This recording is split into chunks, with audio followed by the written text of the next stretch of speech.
کی قربانیاں جو اسلام کے لیے ہیں وہ بہت عظیم ہے. فرض بنتا ہے ہمارا کہ ہم ان کی طرف سے کیا کریں؟ دفاع کریں. میرے بھائیوں اور دوستوں، آپ کو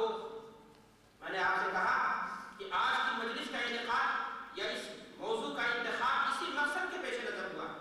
تاکہ صحابہ کرام رضوان اللہ علیہ اجمعین کے بارے میں آپ کو یہ بتایا جائے کہ ان کا مقام اور مرتبہ کیا ہے، ایک مسلمان کا ان کے تئیں کیا تقاضا بنتا ہے، ہماری کیا ذمہ داریاں بنتی ہیں، تاکہ ایک نوجوان آج کا مسلمان سیرت صحابہ کو جان کر کے ان سے محبت کرے، اس لیے کہ ان سے محبت یہ ایمان کی کسوٹی ہے، جنت میں جانے کا اہم ترین ذریعہ. میرے بھائیوں اور دوستوں، اس مختصر سی گفتگو اور تمہید کے بعد میں اپنے اصل موضوع کی طرف آنا چاہتا ہوں کہ صحابہ کرام رضوان اللہ علیہم اجمعین کے بارے میں قرآن مجید نے کیا بیان دیا ہے. قرآن مجید کی جب آیات کو پڑھیں گے آپ تو ایک نہیں دو نہیں بلکہ علماء اسلام نے بیان کیا کہ تقریباً 200 آیات جو محض صحابہ کرام رضوان اللہ علیہم اجمعین کی عظمت کو، ان کے مقام اور مرتبے کو بیان کرتے ہیں، اس بات کی وضاحت کرتے ہیں کہ اللہ تبارک و تعالیٰ ان سے راضی ہو گیا، جنت کا اللہ نے ان سے وعدہ کیا، ان کی فضیلتوں کو اللہ تبارک و تعالیٰ نے بیان کیا، ان کے ایمان کی دہائی دی، ان کے آئیڈیل ہونے کا ثبوت دیا، اس امت اسلام کے لیے انہیں آئیڈیل قرار دیا ہے. میرے بھائیوں اور دوستوں، 200 آیات کا بیان چھوٹی سی مجلس میں نہیں کیا جا سکتا. میں اپنے ذوق کے مطابق اسی ناطے چند ان آیتوں کو آپ کے سامنے پیش کرنا چاہتا ہوں، اور ان آیتوں کی تفصیل میں بھی میں نہیں جاؤں گا. چند ایسے نکات آپ کے سامنے رکھنا چاہتا ہوں جس سے آپ کی ایمانی حرارت، آپ کی نورانی حرارت کو طاقت ملے.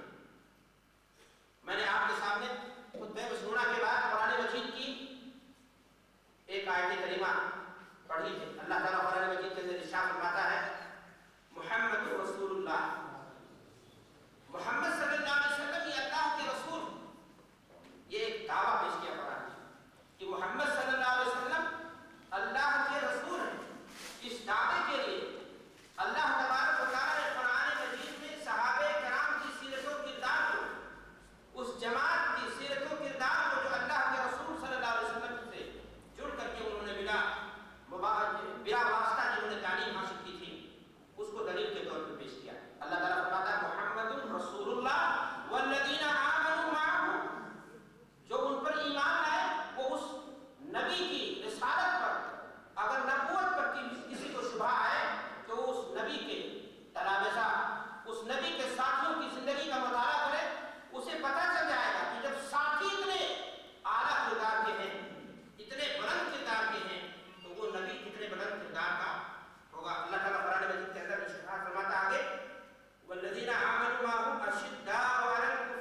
ایمان کی کہ ان کا ذکر تورات میں بھی ہے، ان کا ذکر انجیل میں بھی آتا ہے۔ جی ہاں، جب خلوص کے ساتھ کوئی کام انجام دیا جاتا ہے تو اللہ کی نگاہ میں اس چیز کی وقار ہو جاتی ہے، اور اللہ تبارک و تعالیٰ جس کو چاہ لیا دیتا ہے، عرش و فرش سے اس کی دھوم مچ جاتی ہے۔ میرے بھائیو اور دوستو، اللہ تعالیٰ آگے فرماتا ہے كَزَرْعٍ أَخْرَجَ شَطْأَهُ فَآزَرَهُ فَاسْتَغْلَظَ فَاسْتَوَىٰ عَلَىٰ سُوقِهِ يُعْجِبُ الزُّرَّاعَ۔ صحابہ کرام رضوان اللہ علیہ مجمعین کی مثال دیتے ہوئے فرمایا کہ دانے سے ایک اقوا نکلتا ہے، کمزور ہوتا ہے، پھر دھیرے دھیرے وہ